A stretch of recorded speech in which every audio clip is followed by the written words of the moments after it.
With the Criminal Enterprise's dripfeed finally being over after 4 months, I figured it'd be nice to give a final review on the DLC as a whole, now that we're done with getting fed tiny crumbs of content every single week. The dripfeed definitely was unusually long. While dripfeed itself is definitely one of the topics of all time, I won't touch on it too much in this video, but I do want to say that I personally really kind of enjoyed the fact that there was something new to explore in the game every week. Obviously, some of the stretching out of cars got a little bit ridiculous from time to time, to much people's frustration, but the amount of stuff to unlock and the quality of them most of the time was worth to fire up the game for and meet the requirements for them to unlock them. Especially those Halloween masks are some of the coolest items the game has ever seen. And yes, you won't see me wear them after I unlock them, but I have to give credit where credit is due. Some really cool unlockable stuff this time around. The DLC started off with mostly, if not only, quality of life updates, and looking back at them, they've been a welcome change, but as I mentioned in the previous video, going a bit more in depth about all that stuff, it's a little bit too little too late. A lot of stuff in this update that we've been asking for years, and I've heard people even argue that this was supposed to be part of the PlayStation 5 and Xbox Series versions released in March, but then was pushed back to make it to this DLC to make it seem a lot more than it actually is. I personally don't really find this out of the realm of possibilities, but it's very much tinfoil head thinking, and yeah, I don't particularly know where this would land. Regardless, the new business updates are nice, but with them being as old as they are, how much are people really going to care for them after having checked out the new stuff just the once? Obviously, taking this from a long-term player point of view here, which is most likely not going to be Rockstar's target group. I think that they are more targeting this type of stuff to newer players who recently got PlayStation 5 and Xbox Series X version for the March release of the game, and you know, then maybe they'll have some new things to play and it might make it more enticing for people to come back, not people like myself who have grown tired of crates about 5 years ago. The UOP missions though, however, were nice and some of the better and more fleshed out missions in the game. I think if Rockstar were to continue on the trend with this level of missions like they have been over the last couple of DLCs, we're going in the right directions. It is definitely a night and day difference from what we used to be getting, like for example with the Last Play and Dispatch missions, which were incredibly uninteresting versus what we are getting now. So definitely a thumbs up for me on that. Obviously, I have to say the fact that I've played through them once and the final mission a second time to make a video, and that was pretty much me done with them for the foreseeable future, like with basically any other contract mission in the game that has been released. But I think that's just kind of more a natural progression of having been there, done that, rather than anything else in terms of the quality of those missions. I'm sure there's people out there who will still frequent them from time to time, and if there's a double cash NRP event going on for them, I'm sure people will go back for them. And while you think that it might be a bit unnecessary for me to say, I'm simply just pointing this out to kind of prove my point that GTA Online kind of needs some more replayable content, especially something that is going to be fresh, but that is going to get increasingly difficult with a game that is as old as this is. And it's mostly an issue for the long-term players. I think for newer players that maybe hop in from here and there or have taken a very long break from the game and go back into it, that might not be as big of an issue. As for the new stuff that we actually use on a daily basis, such as weapons, we had a new weapon in the form of the precision rifle. You serious? The new cars in the game were once again a batch of familiar driving cars that handle pretty much like you would expect, with very little that makes you go like, oof, this is different and amazing. Obviously, the standout cars for me in that regard were definitely going to be the Torero XO, the Vigero ZX HSW 10F, and Weevil Custom. Also enjoyed the Greenwood and the Sentinel Classic White Body, having actually just raced it as well at the time of recording. It's a bit of a different vibe. I've kind of grown to enjoy cars that kind of don't really glue to the ground too much. The Greenwood kind of is like that. The Drugger also is kind of like that, but the Drugger is like that in a fun way, where it just tears off-roading a new one, which is definitely a lot of fun, especially if you don't really have a car like that. And the Drugger is just a really large off-road vehicle. It's pretty cool. It's not the most amazing looking car, but for what it does, it just destroys, really, which is pretty cool. Personally, the reason why I highlight those cars is primarily because of the way that they kind of require you to kind of be a bit more on your toes and kind of learn how the car kind of functions while driving it, especially in races. Something like the Vejero ZX HSW, if you try to treat it like you can just go 100 miles an hour through a corner, it's going to be punishing. And I think HSW cars in general are just more interesting to drive because of that. 10F, obviously, very good looking car. A lot of people were very excited for this, but in terms of driving, it's pretty interesting. Like, if you kind of get the grips of it, you can kind of get some interesting things out of it.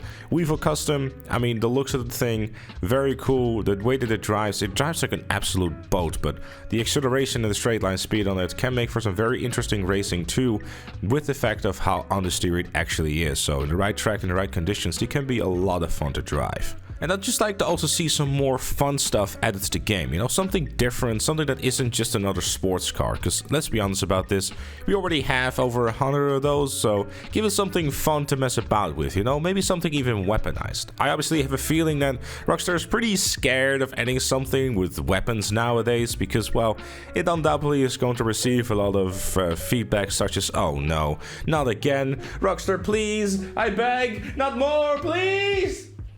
You know, something like that. Preferably, obviously, something that won't completely destroy the PvP economy that is already, well, in a certain state, if you will. Obviously, I would like to have this also usable, not just in one specific game mode, like, you know, F1 cars. I think it could be good for the game, you know? Something like go-karts is interesting, even though for some bizarre reason we have yet to see go-kart racing being a thing, and the only thing that we have been doing anything with go-karts with has been that kart crash excuse of a game mode, which I don't understand why it's in deathmatches, as well as the fact why that exists instead of go-kart races. We have races on Rico now, and why do we still not have go-kart races? I don't understand. Why is it a thing? I don't get it. It's perfect. Like, just imagine for a second, if they were to take the go-kart races, and they were to basically take a Mario Kart spin on it like you have in Tiny Racers. Just get rid of Tiny Racers, make it a go-karting thing, and ta-da! You got something that could potentially be a lot of fun. Why is that not a thing? I thought about it while just rambling and going off script. Why can't they? Why not? Please! Something different, I beg! Moving on.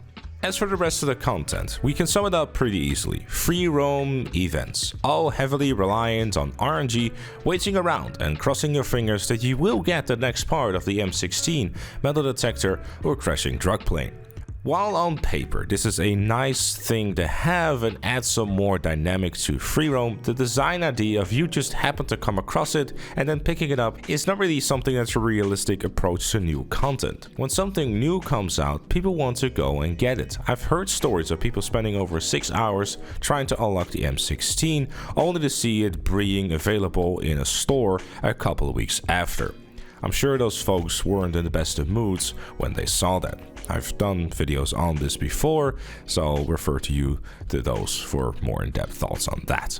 The drug planes, buried stashes, and metal detectors were also simply not worth the time or effort to go through it. Primarily talking about the stashes and metal detector here, as the drug planes were really more of an event that you would see happening in free mode. You know, it adds something to it. It's kind of cool to just be randomly roaming around town, and before you know it, you just see a plane just crashing out of nowhere.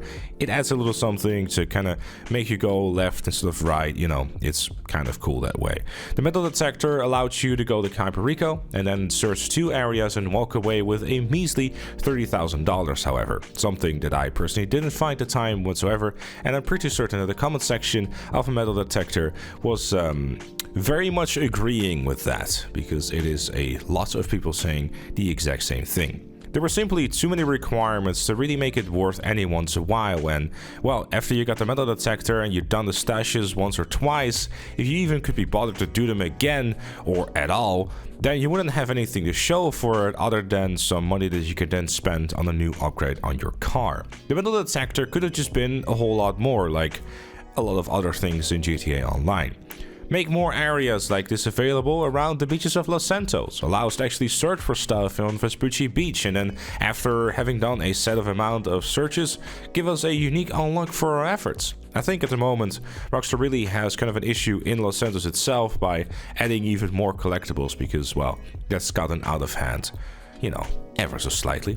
Like, I can guarantee you that the amount of people interested to unlock stuff that is based on RNG and then ends up not being worth their time is going to be very low. But maybe Rockstar is seeing different kind of stats and data and think that the proof is in the pudding with their approach. I don't know. The Kaiparico races, skydives, showrooms, and the community jobs I'd put under the nice to have, but I wouldn't really have missed it if it didn't add to the game category. And yeah, that is a mouthful. The standout ones definitely is the showroom and the skydives. Having 25 different skydives, all of them rotating, is pretty neat, and that gives you a reason to try them all and log them in, at least just once. I found that most of them provided a pretty decent challenge, and it was definitely nice to see a whole theme around them as well, and also having standard booths and sometimes even having parachute bags on the top of a mountain. You know, a nice little aesthetic, pretty cool. Really did enjoy going through them and trying to get gold on all of them, but once you've done that, it's kind of over, which is fair, you know. Maybe some additional challenges or some additional unlocks to do more of them might have been nice, but at the end of the day, I think you kind of want to find the right balance with how much you want to make your player base do to unlock certain things, especially if there's an unlock for 200 pumpkins in one day for a t-shirt. I think stuff gets a little bit ridiculous and you have to try to see what the right balance really is. You gotta also find a way to not make stuff too overpowered in terms of how much money you gotta make, so I guess with skydives and things like that, you have to stay a little bit realistic of to what kind of rewards you can expect for them. It'd just be nice, I guess, for like long-term players or just like having more goals with certain things. I guess it'd be nice maybe if they couldn't decide to, I guess, design challenges to do certain things and unlock certain things. I know I've been talking about this a few times now, so I'll leave it for that. But yeah, it'd be nice to see some more things done with existing content as well as some older content too. The showrooms, on the other hand, very nice. I like what they bring to free roam. I also feel that the amount of people that will actually bother to use them for the intended purposes when they can just open their phone and then just buy it is probably pretty low. But also kind of feel that Rockstar might be throwing a feeler out there to see how people are feeling about this, and maybe it will become the way of buying and selling cars in GTA 6 multiplayer rather than just using your phone for everything. But it would be pretty cool, in my opinion, if they were to do so. Maybe they're also trying to tap a little bit into the RP market. Obviously, if you look on Twitch, for example, very popular going on there. Stuff like NoPixel RP and a whole lot of other servers are definitely incorporating stuff like that.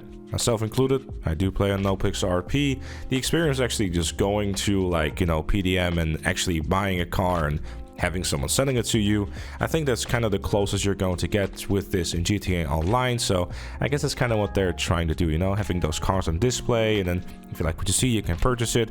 And sometimes there's even liveries on those cars that aren't actually meant to be in the game just yet. So I guess for those collectors out there, this is definitely a very welcome addition. The cherry on top, obviously, being the Halloween and heist events. It's honestly been great to see GTA Online finally getting more focused events rather than what's become the norm with the weekly events. I'd love for Rockstar to continue this kind of current trend of setting community goals to unlock rewards for those participating, and really who's stopping them from hosting an event to play X amount of races as the community continues to unlock like a dripfeed car or item a week early. You know, just to give a random example of what the literally just came up with. It'd just be nice to see more things to get the community involved in things, or just give people more of a reason to be around the game. Like, you know, even if it's just on Thursday, you know, when a new event week rolls around, that there's something worthwhile to hop on the game for. And I think that's kind of what Rockstar has been trying with this drip feed, trying to see if they can have something new every single week. And I think they really have been pretty successful with that. So here's hoping that Rockstar will keep it up with the lack of holidays, though that after the Christmas period that might be a little bit more difficult. Obviously after the December DLC, we're probably not going to see a DLC until July, so that might be a little bit difficult to have like themed events like Halloween and that sort of stuff, but one could obviously dream. Anyways, those are some of my summarized thoughts on the Criminal Enterprises DLC. For more fleshed out thoughts on specific issues and topics, please do check out the videos in the description down below. There's been many reviews and a whole heap of things that we'll just leave for those videos, because I think I've been rambling on for too long already and you probably gotten tired of me already. Leave a like if you enjoyed the video, subscribe for more, and if you really like what you see on the channel, become a member like Chloe, KFC Chicken, GTA Plus, Maddie, and Not Fatigue. Thank you again for watching, and I'll see you all later.